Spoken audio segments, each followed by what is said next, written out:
Jeshi la polisi mkoa wa Mbeya linawashikilia watuhumiwa wanne ambao ni Salim Boniface almaarufu Msambule, umri wa miaka 36. Huyu ni mkazi wa Ihowanza, eneo la Malangari, wilaya ya Mfindi, mkoa wa Iringa.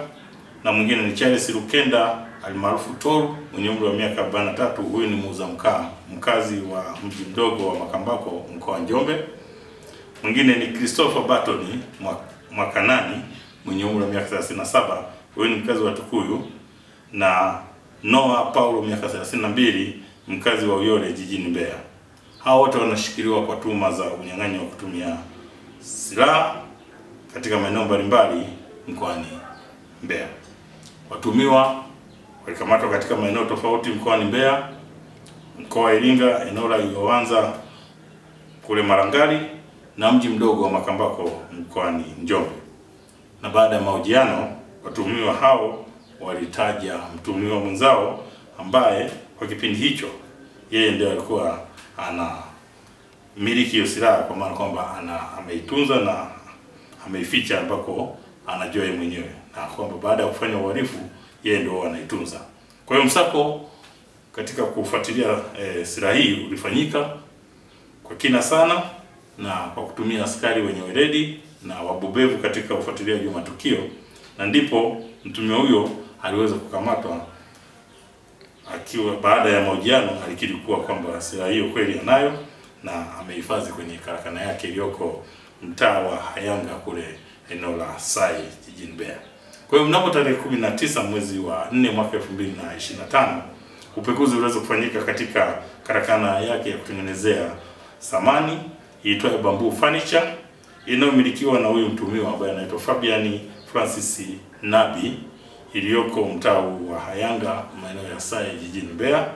Na katika upekuzi huo kulikutwa silaha moja ya kivita aina ya SKS, kwa maana ya semi automatic rifle, ikiwa na risasi 28 ndani ya magazine. Lakini pia kulikuwa na maganda mawili ya risasi, vipande viwili vya nondo, kulikuwa na prize moja, kulikuwa na panga moja dogo, kulikuwa na vipande viwili vya msasa na vifaa vingine vya bunduki kama vile firing pin, magazine, flower, pamoja na vitu vingine ambavyo alikuwa anavitumia katika kusafisha na kutengenezea silaha. Na alikuwa amevihifadhi kwenye mfuko wa nylon ambao huo mfuko alikuwa ameuzungushia, kwa maana kwamba maeneo ya Mbeya unavyojua mvua kila wakati inanyesha, kwa hiyo aliona isinyeshewe, akazungusha mfuko wa nylon akaweka kwenye mfuko wa sandarusi, alafu akafukia chini ya ardhi katika karakana yake.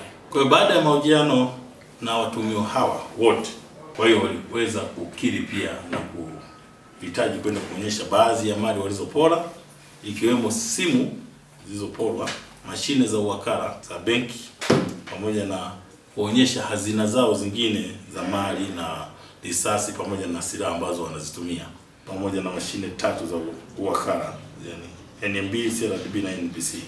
Simu moja aina ya smartphone aina ya Samsung.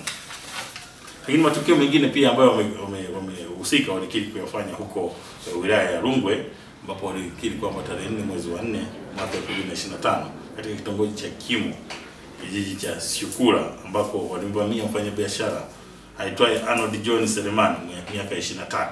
Huyu ni mkazi wa kijiji cha Shukura. Huyu walimvamia wakati anarudi nyumbani kwake akitokea kwenye shughuli zake eneo la Kimo juu. Jeshi la polisi mkoa wa Mbeya linatoa wito kwa jamii, linawasihi sana wanaojihusisha na uhalifu, ikiwemo uhalifu wa aina hii wa unyang'anyi wa kutumia silaha na wakati mwingine unyang'anyi wa kutumia nguvu, watambue kwamba uhalifu haulipi na hauna nafasi katika mkoa huu wa Mbeya. Kwa hiyo jeshi la polisi mkoa wa Mbeya watambue tu kwamba liko imara na linaendelea na misako mikali na ya nguvu katika kuwasaka watu wote wanaojihusisha na uhalifu